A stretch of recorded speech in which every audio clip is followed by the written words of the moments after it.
Assalamualaikum warahmatullahi wabarakatuh. Bismillahirrahmanirrahim. Alhamdulillahirabbil alamin.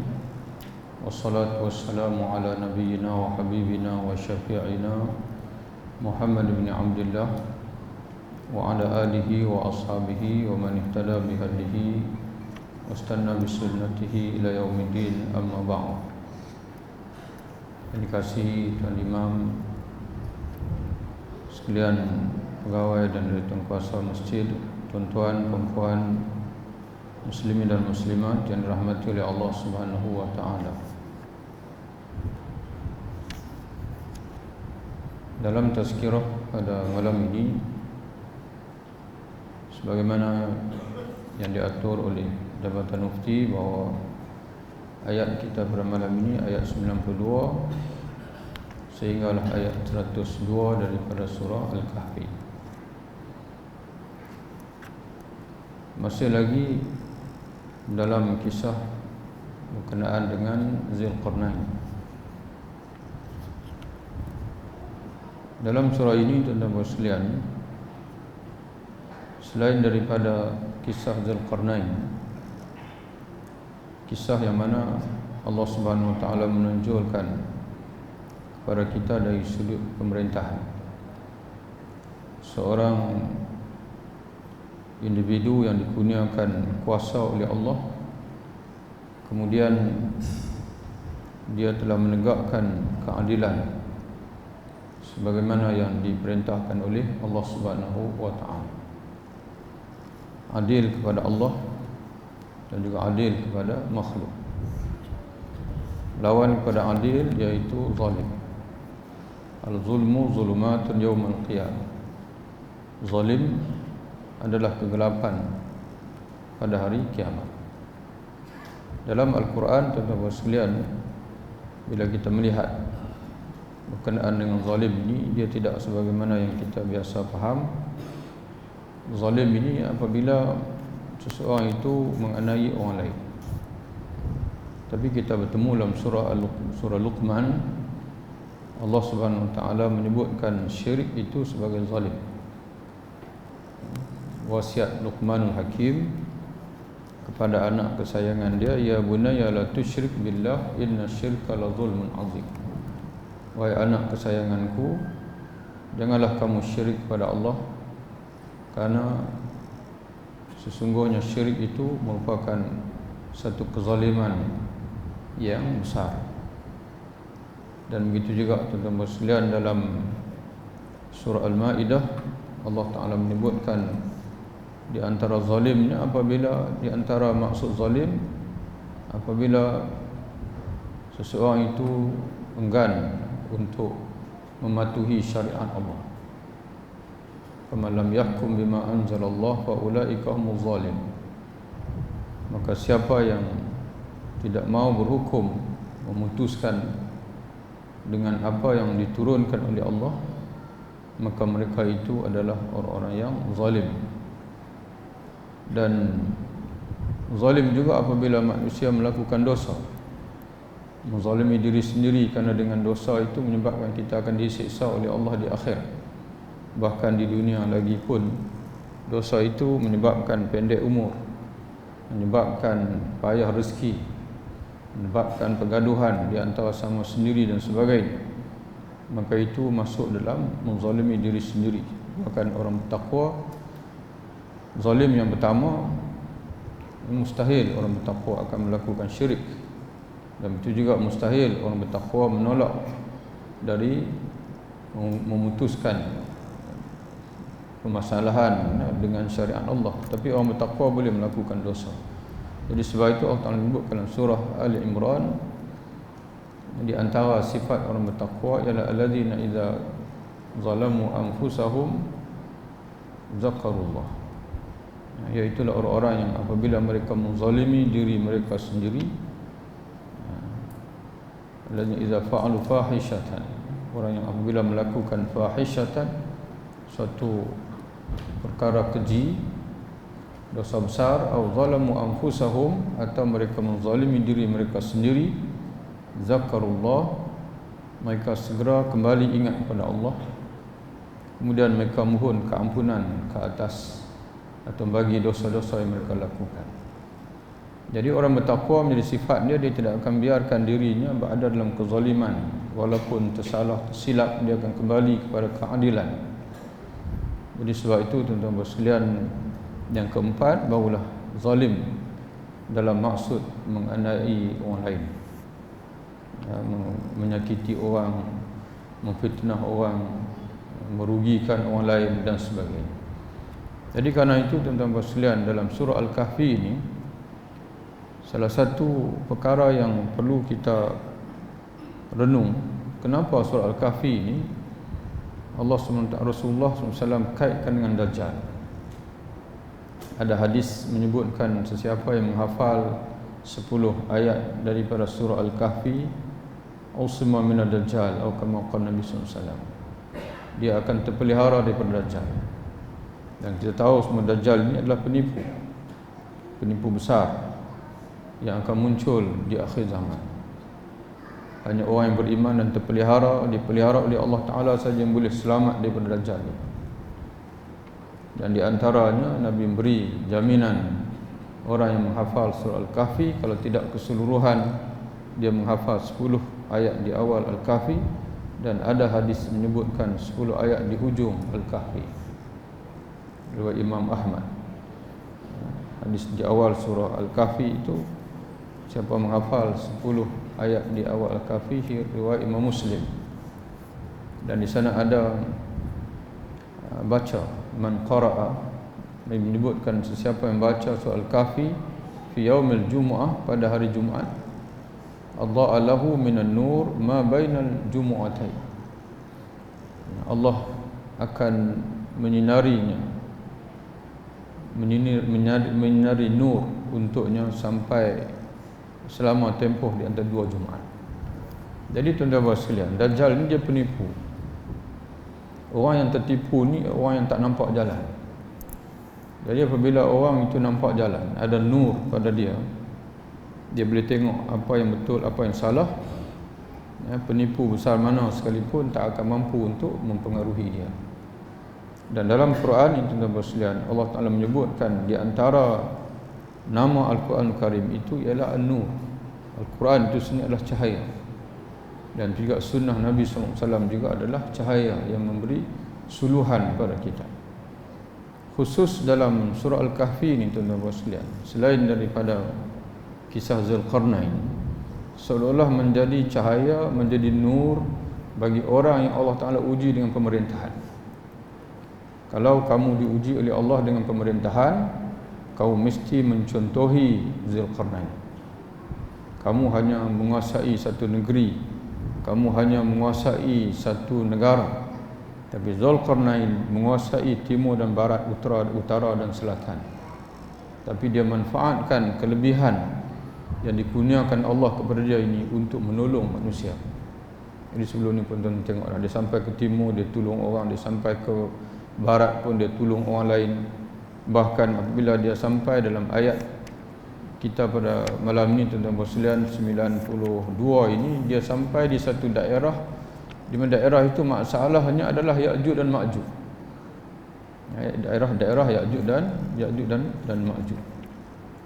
Membuat satu kaum yang melakukan hatta idza balagha bainas saddaini, ayat 93. Hatta idza balagha bainas saddaini,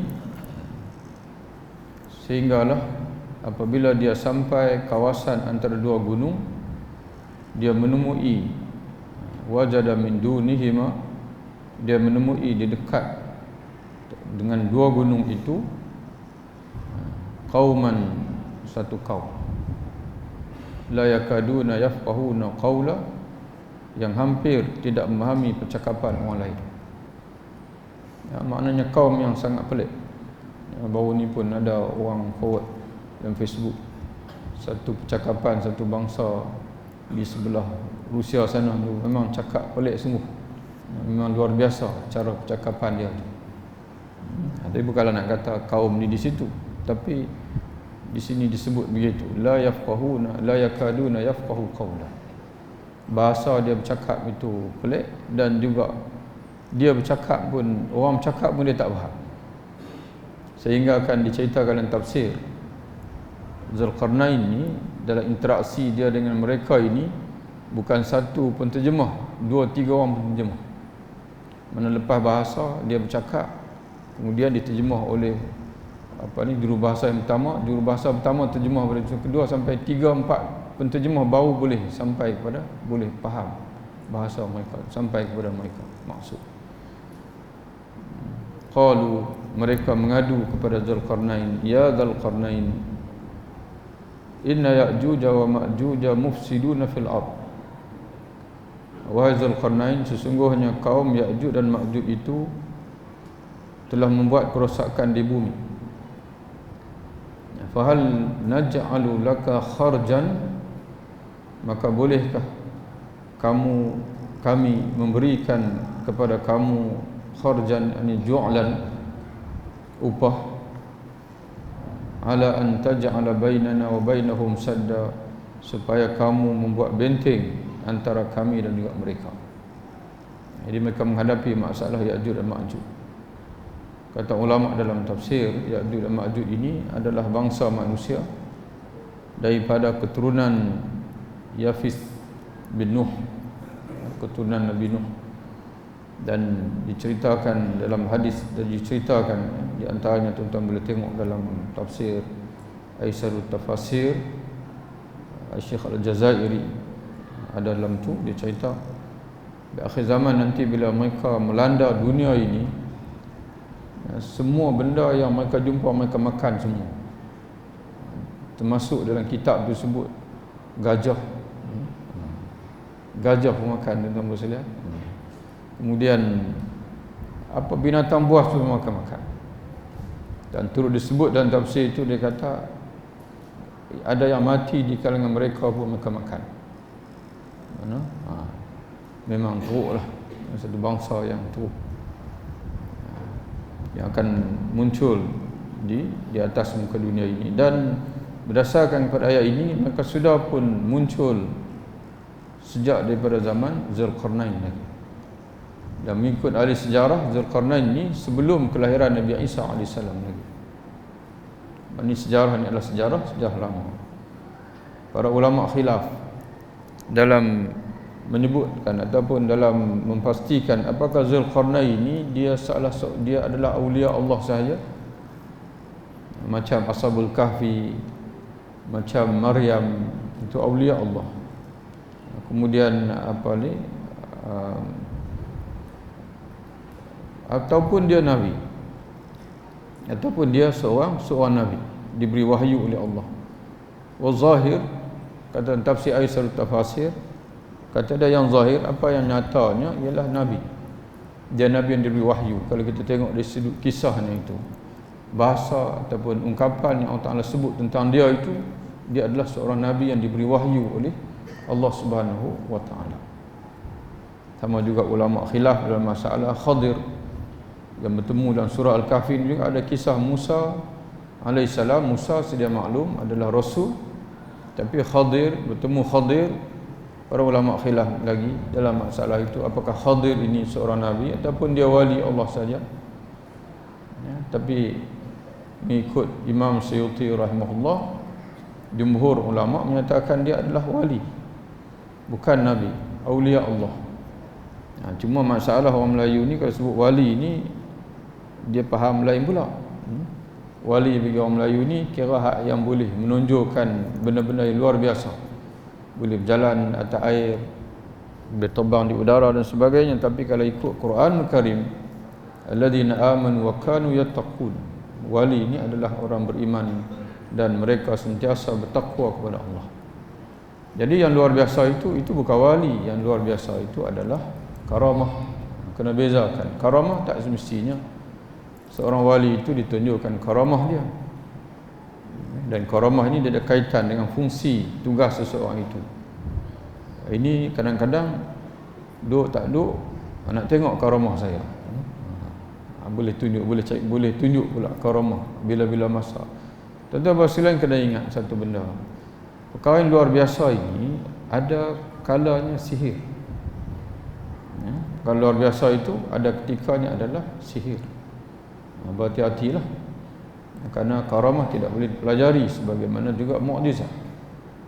Dan orang Melayu ni dia suka benda yang luar biasa. Kalau tuan-tuan nak famous, nak ada pengaruh banyak, buat benda yang pelik-pelik sikit, sembang bagi kemas sikit, insya-Allah jadi macam Ayah Pin lah. Jadi tengok semua orang dalam masyarakat Melayu ni yang dia bersembang benda-benda yang luar biasa, ada pengikut.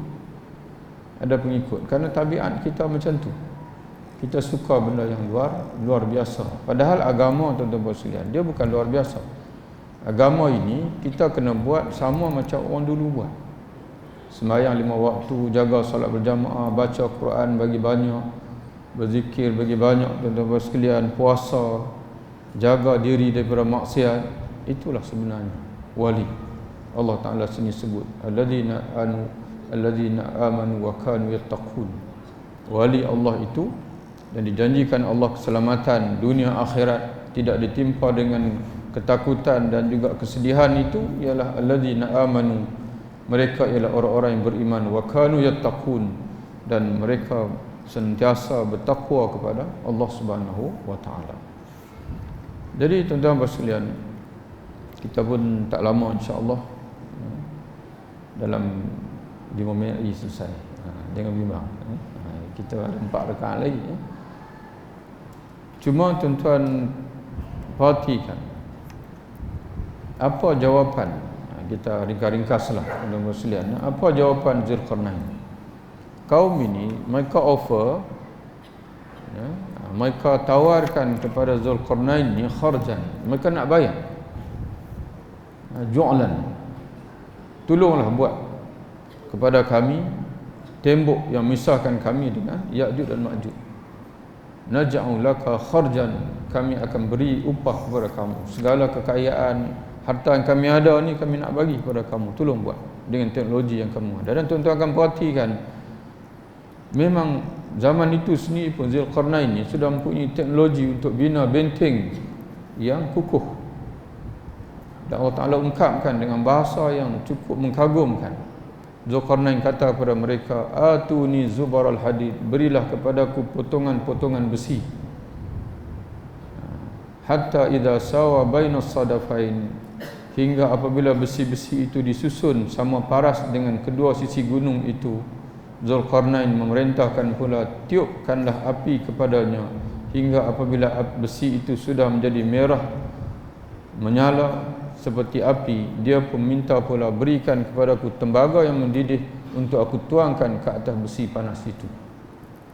Itu teknologi nak bina benteng yang kuat pada zaman itu. Jadi tuan-tuan sekalian, kita sebut tadi,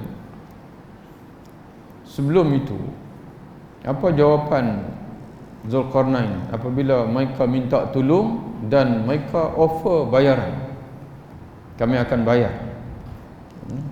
Zulkarnain kata apa? Qala ma makkanni fihi rabbi khairun fa'inuni biquwwatin aj'alu bainakum wa bainahum rajma. Zulkarnain berkata, kuasa dan kedudukan yang dikurniakan kepadaku oleh Tuhanku lebih baik dari pemberian kamu. Maknanya kamu tak bayar-bayar apa-apa. Aku, Allah Ta'ala, dah beri kedudukan, kekayaan yang lebih baik daripada apa yang kamu offer kepadaku. Mana dia tak terima bayaran. Itu tuan-tuan sekalian, seorang pemimpin yang baik. Dia memimpin dengan penuh kejujuran dan tidak ada ketamakan. Bahkan dia yang akan memberi khidmat kepada rakyat dia dengan penuh kejujuran. Dia hanya mengharapkan daripada Allah Subhanahu wa taala. Dan itulah kepimpinan Rasulullah, Khulafa ar-Rasyidin dan juga khalifah-khalifah yang baik. Cukup menjaga tuan-tuan sekalian. Dari sudut amanah harta itu sangat menjaga. Sebab itu Allah Ta'ala beri kebahagiaan, ketenteraman. Law anna ahlal qura amanu wattaqaw la fatahna 'alaihim barakatin minas sama'i wal ardh. Ini satu ayat teori ekonomi yang tidak ada pada mana-mana teori di atas muka dunia ini. Kalau nak maju, Allah Ta'ala sebut, jika sekiranya penduduk negeri-negeri itu beriman dan bertakwa kepada Allah, nescaya kami akan bukakan Kami limpahkan keberkatan kepada mereka daripada langit dan juga bumi. Iman dan takwa, itu sumber, itu kemajuan sebenar bagi kita orang Islam ini ialah jaga iman dan takwa. Bukan tuan-tuan sekalian itu, ini dan sebagainya. Itu nombor 2, nombor 3 lah. Bukan kita nafikan dari sudut kepakaran ekonomi, kepakaran dari sudut perniagaan dan sebagainya. Itu nombor 2, nombor 3, nombor 4. Iman dan takwa dulu. Itu yang menentukan kesuburan, kebahagiaan, ketenangan, ketenteraman di atas muka dunia ini. Sayyidina Umar radhiyallahu anhu diceritakan dalam sirah, satu hari dia sakit. Lalu tabib, doktor kata, wahai khalifah, penyakit khalifah ini boleh sembuh dengan minum madu. Di rumah dia tak ada madu, di Baitul Mal ada madu. Tuan-tuan sekalian, khalifah dia boleh masuk dalam Baitul Mal tu, dia ambil saja begitu. Tapi tidak. Umar dalam ketika kesempatan dia bercakap, berkhutbah, dia sebut, dia, wahai sekalian rakyatku, lebih kurang itulah tuan-tuan sekalian, dia sebut, dia kata, saya sakit dan doktor tabib nasihatkan saya minum madu. Di rumah saya tak ada madu, di Baitul Mal ada madu. Saya minta izin daripada kamu semua untuk ambil. Kalau kamu izin saya ambil, kalau kamu tak izin saya tak ambil. Itu tuan-tuan sekalian amanahnya orang dulu. Sebab itu mereka diredai oleh Allah Subhanahu Wa Taala, dan mereka Allah SWT jadikan sebagai contoh. Maka tak perlu bayar. Harta yang ada padaku, pangkat yang ada padaku, kedudukan yang Allah beri padaku lebih baik daripada apa yang kamu nak offer kepadaku. Cuma dia minta satu, fa'inu biquwwatin, kamu sekalian bantulah aku dengan kekuatan yang kamu ada, kekuatan manusia, kekuatan alat yang kamu ada. Aj'alu bainakum bainahum radma, agar aku dapat membina satu tembok yang besar di antara kamu dan juga mereka. Jadi tuan-tuan dan puan-puan Allah Taala sekalian, itu Zulkarnain. Dan sebagai yang terakhir, kita ambil ayat paling akhir sekali tuan-tuan sekalian. Allah Taala menyebutkan di akhirat nanti ayat 100. Ayat 100, wa aradna jahannama yawma idzin lil kafirin arda. Apabila berlaku kiamat nanti, kata Allah, dan manusia dibangkitkan, kami akan bentangkan neraka jahanam pada hari itu kepada orang kafir dengan jelas. Jadi orang kafir ketika dia mahsyar lagi, ketika di perhimpunan lagi, Allah Ta'ala perlihatkan neraka jahanam kepada mereka. Maka diazab oleh Allah bukan dengan permulaan yang masuk neraka, tapi dengan melihat pandangan, azab dengan pandangan. Bahkan sebelum itu azab dengan pendengaran. Mereka telah mendengar gelegak neraka itu, pekikan, tempikan ahli neraka itu mereka dengar dulu. Mana terazab dengan pendengaran dulu, kemudian diikuti dengan mata, setelah itu barulah masuk dalam neraka. Orang beriman pun sama juga tuan-tuan sekalian. Nikmat bukan terus kepada masuk dalam syurga itu, boleh makan minum, tidak. Allah Ta'ala akan beri nikmat pada kita dengan didekatkan terlebih dahulu syurga itu. Di antaranya tuan-tuan dan puan sekalian boleh tengok dalam surah Asy-Syu'ara ayat 90, Allah Ta'ala menyebutkan wa uzlifatil jannatu lil muttaqin, dan didekatkan syurga itu kepada orang bertakwa. Yang daripada jauh lagi dan nampak. Kemudian bau haruman dalam syurga, kemudian masuk dalam syurga. Kemuncak tuan-tuan sekalian, kita sedia maklumlah, iaitu nikmat yang paling hebat dalam syurga bukan makan, bukan minum, tapi ada dua. Kata alim ulama kita, disimpulkan daripada Quran dan juga hadis, iaitu yang pertama ialah Allah mengisytiharkan keredaan dia yang tidak ada kemurkaan sepanjang masa. Dalam situasi hari ini ni, kita ni berlegar, berputar di antara redha dengan murka. Ni waktu solat ni, dalam keredaan Allah. Sagi balik, sagi ni, bila singgah kedai kopi lah, sembang lah sebagainya, sembang, dia mulalah nak kata ke orang mengumpat sana, masuk dalam daerah kemurkaan pula. Mai pula esok subuh, bangkit subuh pula sembahyang, balik kepada itu dia panggil keredaan pula. Tapi bila ahli syurga ini Allah Ta'ala isytiharkan, tiada ada lagi kemurkaan, kamu akan berpanjangan berada dalam keredaan. sampai bila-bila.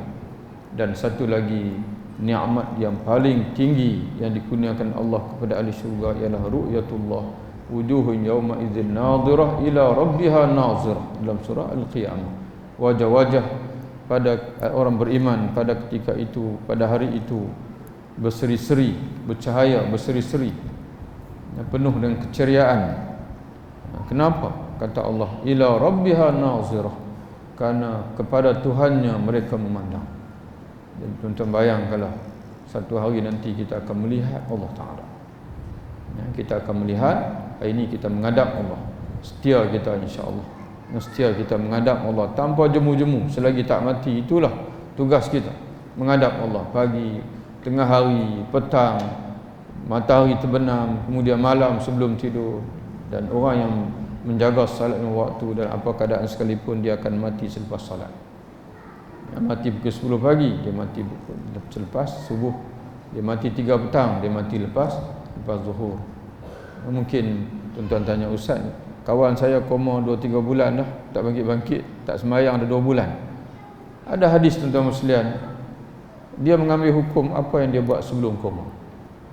Kita boleh faham dengan satu hadis Nabi SAW sebutkan, barang siapa yang ketika dia sihat dia melakukan amalan, lalu bila dia sakit dia tak dapat melakukannya, kataballahu, Allah tetap akan memerintahkan malaikat menulis apa yang biasa dia lakukan pada waktu sihat itu. Jadi sebab itu kita sekarang ni tuan-tuan sekalian sihat, tengah sihat ni buat amalan sungguh-sungguh. Nanti bila kita sakit, kita tak boleh dah nak main berjamaah, Allah Ta'ala tetap akan tulis untuk kita. Sebab itu tuan-tuan sekalian, begitulah tazkirah untuk kita pada malam ini. Mudah-mudahan memberi manfaat untuk kita bersama, insya-Allah. Wabillahi taufiq. Assalamualaikum warahmatullahi wabarakatuh.